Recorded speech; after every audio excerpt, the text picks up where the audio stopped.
Kontribusi pendapatan terbesar berasal dari lini jasa konstruksi sebesar 316,81 miliar rupiah.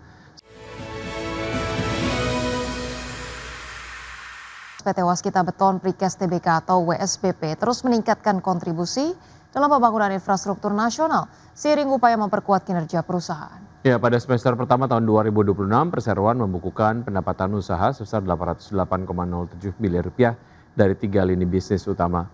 Kontribusi pendapatan terbesar berasal dari lini jasa konstruksi sebesar 316,81 miliar rupiah.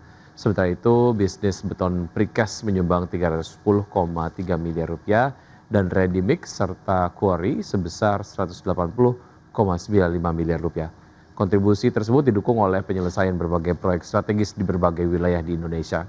Di antaranya adalah proyek tangguh UCC Onshore, Jalan Tol Serang Panimbang, hingga pembangunan gedung dan fasilitas pendidikan di sejumlah daerah.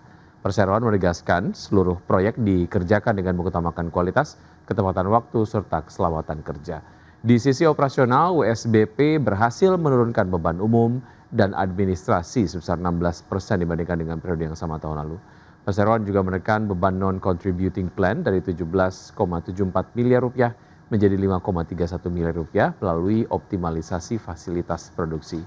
Kedepan WSBP akan terus melanjutkan efisiensi, menyelesaikan proyek yang berjalan, serta menjaga tata kelola perusahaan untuk mendukung pertumbuhan usaha berkelanjutan.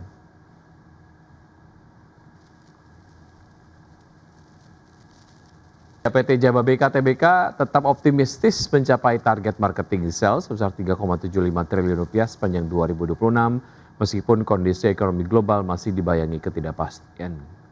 Perseroan meyakini kuatnya pipeline calon investor serta tingginya minat terhadap kawasan industri Kendal akan menjadi pendorong utama pencapaian target tersebut. Corporate Secretary PT Jababeka Tbk Mulyadi Suganda mengatakan hingga kuartal 1 2026 marketing sales telah mencapai sekitar 540 miliar rupiah atau sekitar 14% dari target tahunan. Adapun sebagian besar target marketing sales tahun ini diperkirakan berasal dari kawasan industri Kendal dengan kontribusi sekitar 2,5 triliun rupiah, sedangkan sisanya berasal dari kawasan industri Jababeka di Cikarang. Dari sisi permintaan lahan masih didominasi investor asing, terutama dari China dan sejumlah negara Asia lainnya. Sektor yang paling aktif meliputi consumer goods, tekstil, pusat data, baterai hingga industri bahan bangunan.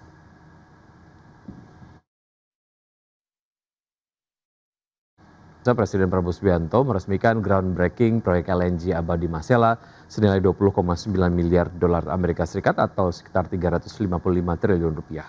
Ya, proyek LNG Abadi Masela yang masuk dalam proyek strategis nasional ini untuk memperkuat ketahanan energi dan ekonomi Indonesia Timur. Presiden Prabowo Subianto meresmikan groundbreaking proyek strategis nasional atau PSN, proyek kilang gas darat atau onshore LNG, Abadi Masela di Kabupaten Kepulauan Tanimbar, Maluku. Dimulainya konstruksi proyek PSN sektor energi senilai sekitar 20,9 miliar dolar Amerika Serikat ini menjadi tonggak baru pengembangan sektor energi nasional, sekaligus memperkuat investasi di kawasan Indonesia Timur. Proyek kilang gas darat LNG Abadi Masela tersebut dikembangkan oleh Inpex Masela Ltd bersama Pertamina dan Petronas, di mana kilang LNG tersebut dirancang memiliki kapasitas produksi 9,5 juta ton LNG per tahun yang menyalurkan gas pipa domestik sebesar 150 mmscpd serta menghasilkan sekitar 35.000 barel konsentrat per hari. Presiden Prabowo menegaskan proyek LNG Abadi Masela ini merupakan salah satu investasi energi terbesar dalam sejarah Indonesia yang diharapkan memperkuat ketahanan energi sekaligus mendorong pemerataan pembangunan. Proyek ini investasinya sangat besar, 20,9 miliar dolar, hampir 21 miliar dolar, akan menghasilkan lebih dari 9 juta ton gas, kondensat dan sebagainya, sehingga ini akan sangat membantu bangsa Indonesia melaksanakan pembangunan. Kita harus melakukan hilirisasi, dan hilirisasi ini membutuhkan energi.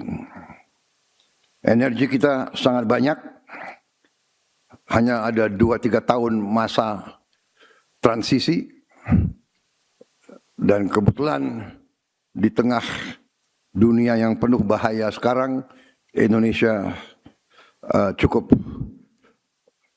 punya ketahanan, kita sudah antisipasi, kita punya langkah-langkah yang untuk bisa membawa Indonesia dalam keadaan yang baik.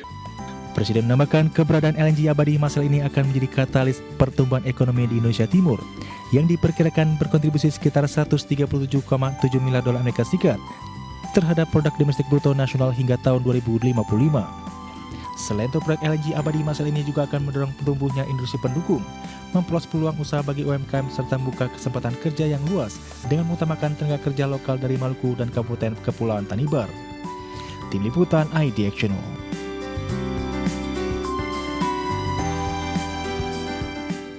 Pemirsa, Ketua Komisi 11 DPR RI Muhammad Misbakun menyatakan proses demutualisasi Bursa Efek Indonesia kini menunggu terbitnya peraturan Otoritas Jasa Keuangan. Sementara itu OJK menyebut 3 lembaga negara yang diberi ruang untuk masuk dalam struktur kepemilikan bursa nantinya yaitu Bank Indonesia, Kementerian Keuangan, dan Danantara. Ketua Komisi 11 DPR RI Muhammad Misbakun menyatakan proses demutualisasi Bursa Efek Indonesia kini menunggu terbitnya peraturan Otoritas Jasa Keuangan. Adapun sebelumnya, Undang-Undang P2SK yang resmi berlaku pada tanggal 17 Juni 2026 mengamanatkan bahwa pengaturan pelaksanaan demutualisasi Bursa Efek Indonesia dilakukan melalui POJK.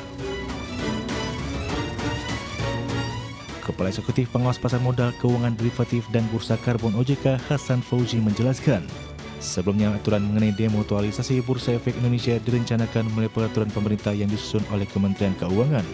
Namun dengan perubahan regulasi, pengaturannya kini dilakukan langsung melalui POJK. Selain itu, OJK juga tengah merumuskan ketentuan mengenai pembatasan kepemilikan saham agar tidak ada satu pihak yang mendominasi kepemilikan mayoritas di Bursa Efek Indonesia. Sementara itu, Ketua Dewan Komisioner OJK Frederika Widyasari Dewi menyampaikan bahwa penyusunan POJK demutualisasi bursa merupakan salah satu inisiatif kebijakan baru yang tengah dikebut oleh Otoritas Pengawas Pasar Modal.